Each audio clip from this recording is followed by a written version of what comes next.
ഒരിടത്ത് ഒരു ചെരുപ്പുകുത്തി ഉണ്ടായിരുന്നു. രാജാവിൻ്റെ കൊട്ടാരത്തിൻ്റെ തൊട്ടടുത്തായിരുന്നു അയാളുടെ പണിസ്ഥലം. അയാളായിരുന്നു ലോകത്തെ ഏറ്റവും അസംതൃപ്തനായ ആൾ. ദിവസം മുഴുവനും പണിയെടുക്കുന്നതിനിടയിൽ അയാൾ ഒരു പാട്ട് പാടുമായിരുന്നു. കഷ്ടപ്പാടിൽ ജനിച്ചെന്നാൽ കഷ്ടപ്പെട്ടെന്നും കഴിയണം.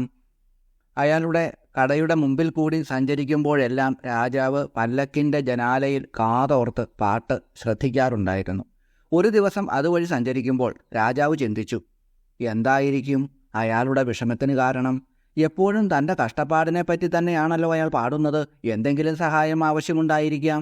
രാജാവ് കൊട്ടാരത്തിലെത്തി പാചകക്കാരനോട് പറഞ്ഞു, ഒരു വലിയ കേക്കുണ്ടാക്കൂ.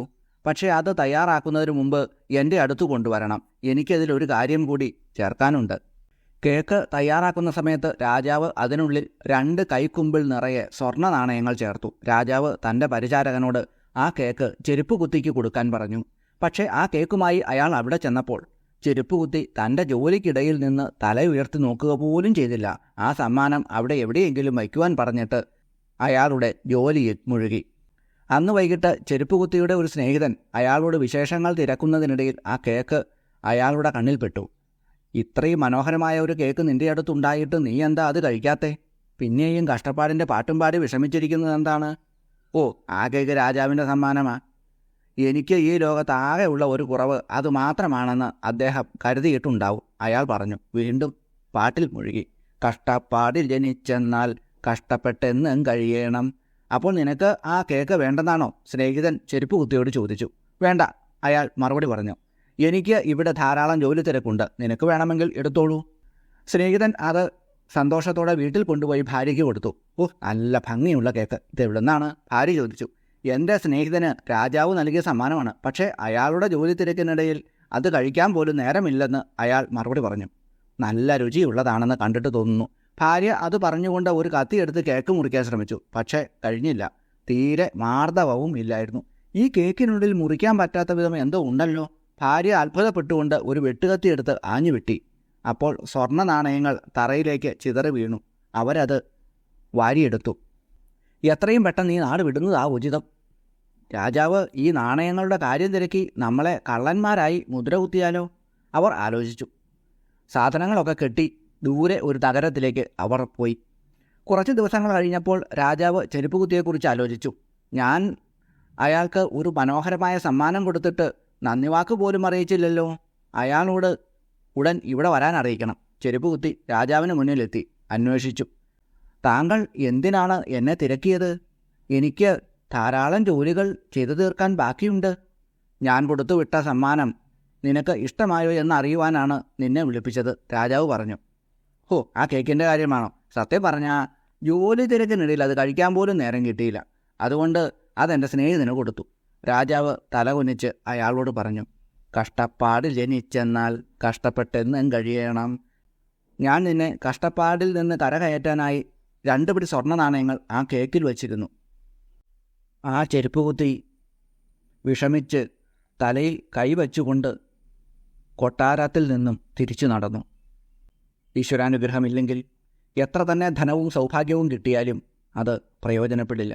അതുകൊണ്ടാണ് ലളിതാ പരമേശ്വരിയെ തന്നെ ആശ്രയമായി സ്വീകരിക്കുന്നത്. ധർമാർത്ഥ കാമമോക്ഷങ്ങൾക്കും ആശ്രയിക്കേണ്ടത് അമ്മയെ തന്നെയാണ്.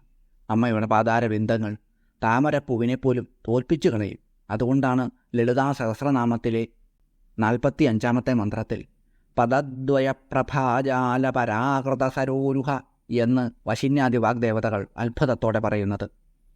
പദദ്വയത്തിൻ്റെ 2 പാദങ്ങളുടെ പ്രഭാജാലത്താൽ തേജോസമൂഹത്താൽ പരാകൃതമായ നിന്ദിക്കപ്പെട്ട സരോരുഹത്തോട് താമരയോട് കൂടിയവൾ അമ്മയുടെ പാദങ്ങൾ പ്രഭാജാലം കൊണ്ട് താമരയെ നിന്ദിക്കുന്നു എന്ന് പറഞ്ഞതിലൂടെ താമരപ്പൂക്കളേക്കാൾ അഴകും മാർദ്ദവവും ഉള്ളവയാണ് അമ്മയുടെ പാദങ്ങളെന്ന് സൂചിപ്പിക്കുന്നു.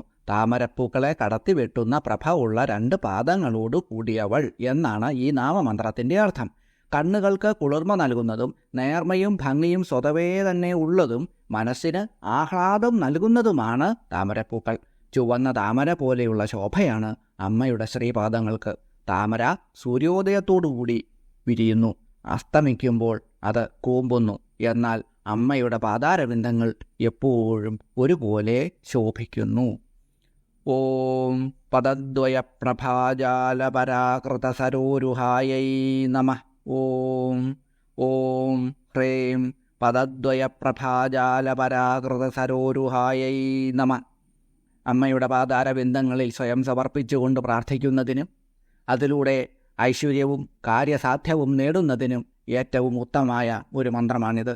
അമ്മയുടെ കേശാദിപാദമുള്ള രൂപം ധ്യാനിച്ചുറപ്പിക്കുവാൻ സാധിക്കാത്തവർക്ക് അമ്മയുടെ തൃപ്പാദ പത്മങ്ങളെ മാത്രം ധ്യാനിച്ചുകൊണ്ട് അവിടുത്തെ തൃപ്പാദങ്ങൾ നമുക്ക് മുന്നിലുണ്ട് എന്നും നമ്മുടെ മനസ്സിലുമുണ്ട് എന്നും ഉറപ്പിച്ചുകൊണ്ട് ശ്രീചക്രത്തിൽ ചുവന്ന പുഷ്പങ്ങൾ കൊണ്ട് അർച്ചന നടത്തുന്നത് വളരെ നല്ലതാണ്.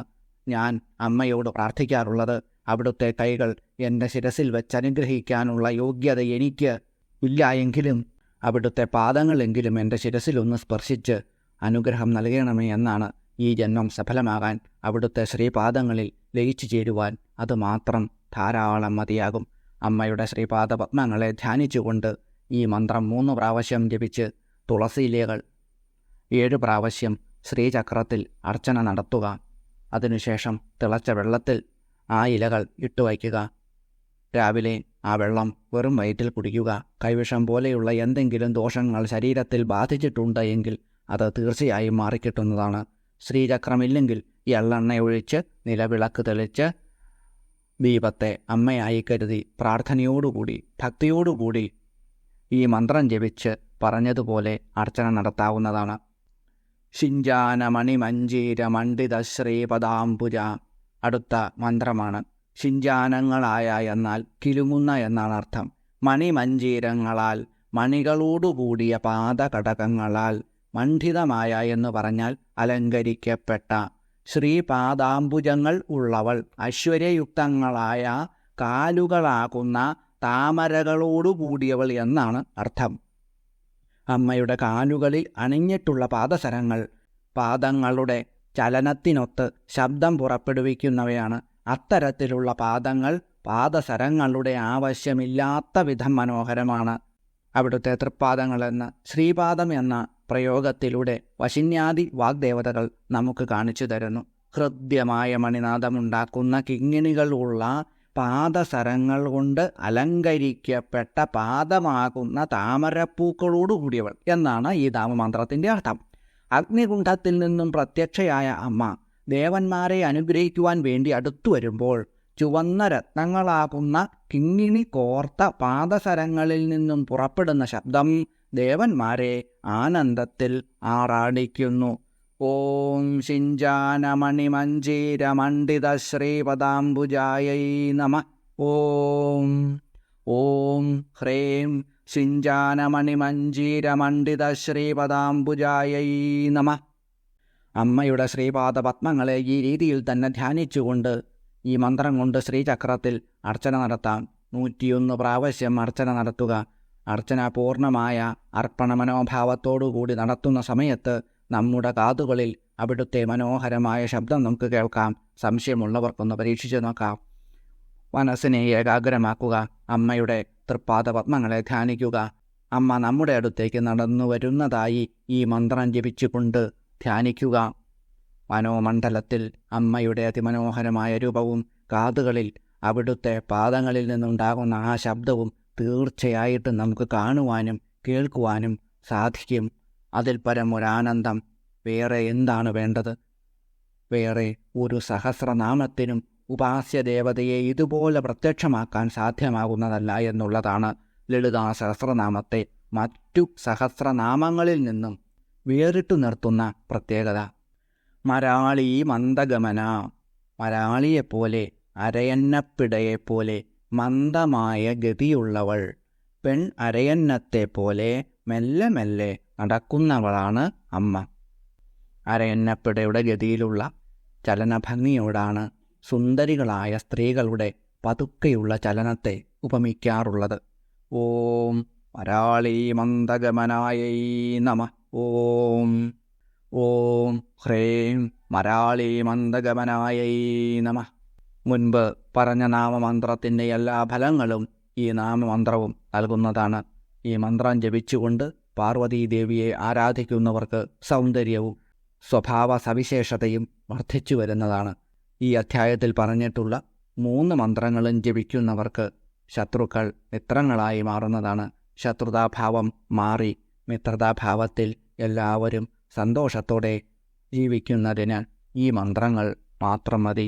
അമ്മ എല്ലാവരെയും അനുഗ്രഹിക്കട്ടെ എന്ന് പ്രാർത്ഥിച്ചുകൊണ്ട് അവിടുത്തെ പാതാരവിന്ദങ്ങളിൽ സഹസ്രകോടി പ്രണാമങ്ങൾ അർപ്പിച്ചുകൊണ്ട് നിർത്തുന്നു. നന്ദി, നമസ്കാരം.